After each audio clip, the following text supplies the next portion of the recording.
The emperor is burning alive. He is trapped inside a peasant's hovel, flames licking through rotted thatch, while outside his own soldiers are scattered like rats into the August darkness. Flavius Valens, the ruler of half the Roman world, dies screaming, unrecognized, and abandoned.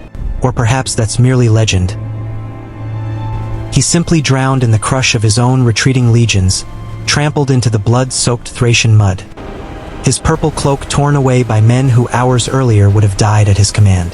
His body was never recovered, and no one knows which version is true. By nightfall on August 9th, 378 AD, 2/3 of the Eastern Roman army was butchered in a single afternoon. If you want to hear more stories like this, battles where strategy defeated strength, where the impossible became real, where one decision changed the course of nations, then subscribe to this channel and hit that notification bell so you don't miss the next chapter of history. 12 hours earlier, dawn breaks over a landscape that already reeks of catastrophe. 15,000 Romans, legionaries hardened by Persian campaigns, and cavalrymen who've crushed border raids from the Danube to the Euphrates are trudging uphill in full armor under a murderous sun. They haven't eaten properly in days. Their water supplies ran dry hours ago. Heat shimmers rise from the baked earth like ghosts. Ahead, circled on high ground, the Gothic wagon fortress. A ring of wooden carts, shields, families. It looks defensive and even vulnerable, but it's bait. Valens doesn't see it or refuses to. His nephew Gratian is marching from the west with reinforcements, and Valens won't share the glory. Political jealousy, petty, human, stupid, is about to rewrite history. His scouts deliver intelligence. The enemy numbers fewer than 10,000. Mostly infantry, their cavalry is absent, and there was location unknown. Every general in Valens' staff urges delay. Wait for Gratian. Hold steady. Rest the men and find water. Valens issues the order to advance.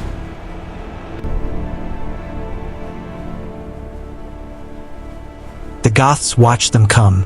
Fritigern, the Gothic warlord who 2 years earlier had been a desperate refugee begging the Romans for sanctuary, now commands the high ground. He knows what the Romans don't. His cavalry is returning. They are just minutes away, perhaps less. He just needs time.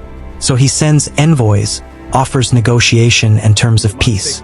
The Roman officers are exhausted and suspicious, but engage anyway. Diplomacy grinds forward at an agonizing pace.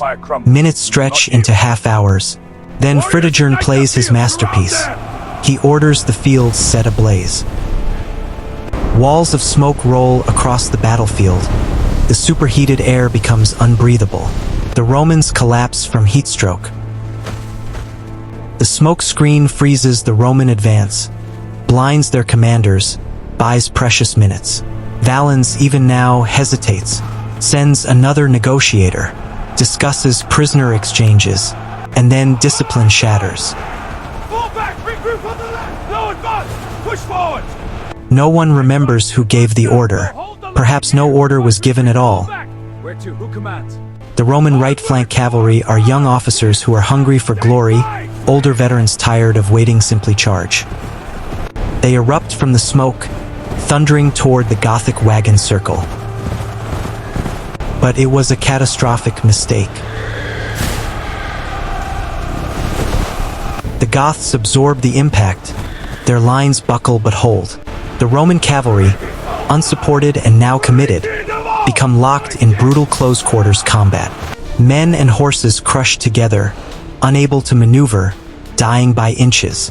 Valens watches his battle plan disintegrate. The Goths are flanking us! He has no choice.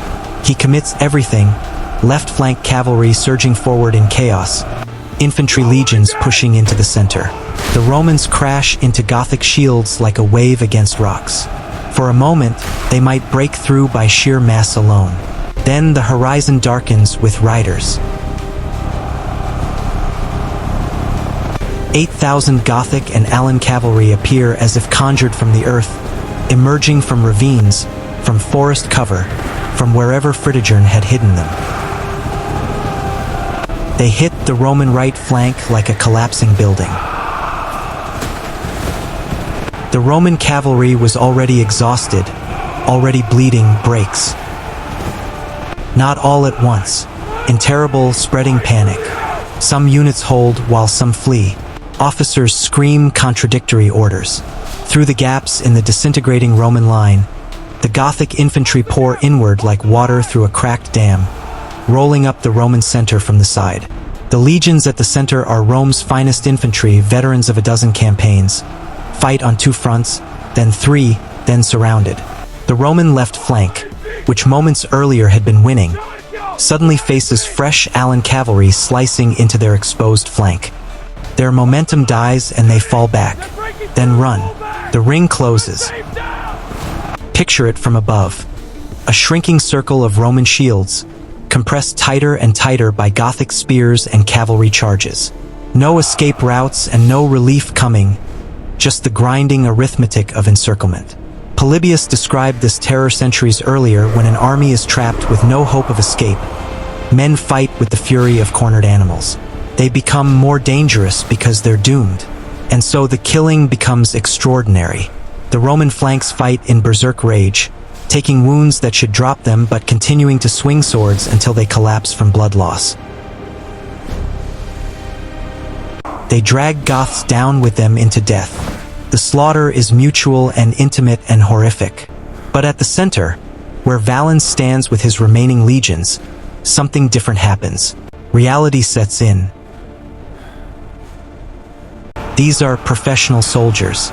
They understand mathematics.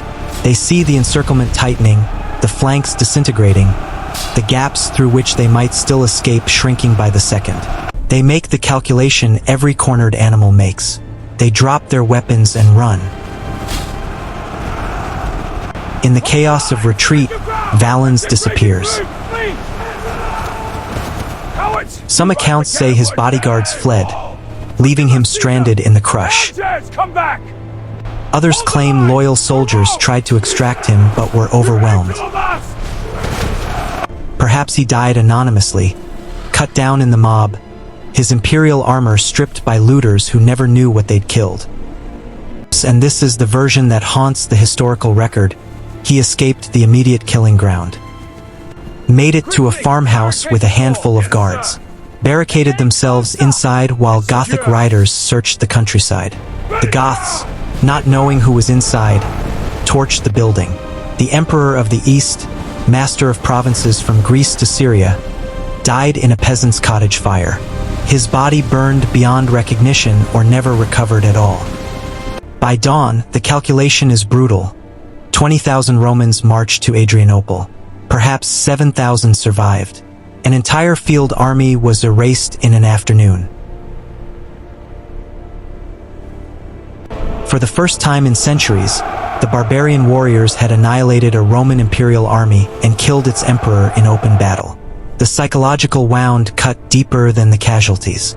Rome's aura of invincibility, already tarnished, cracked wide open. The Goths had proven Rome could bleed, Rome could be beaten, and Rome could be made to burn. Within 32 years, descendants of Fritigern's army would stand inside Rome itself, sacking the Eternal City while its inhabitants fled into the countryside.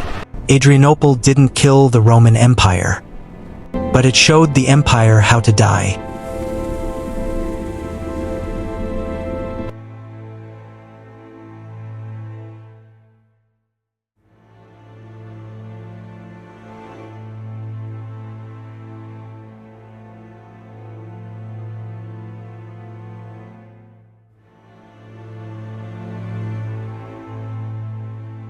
We demand safe passage, no more treachery. Passage, your horde broke the truce. Lies. Lies. Pushed us. Prove your honor. Warriors, ignite the field! Surround them!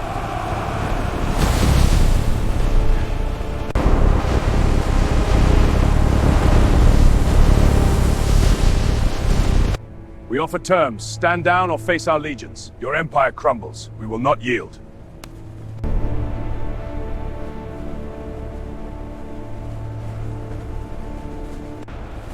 Stand, bereit, stand, Joa. Stand the first attack.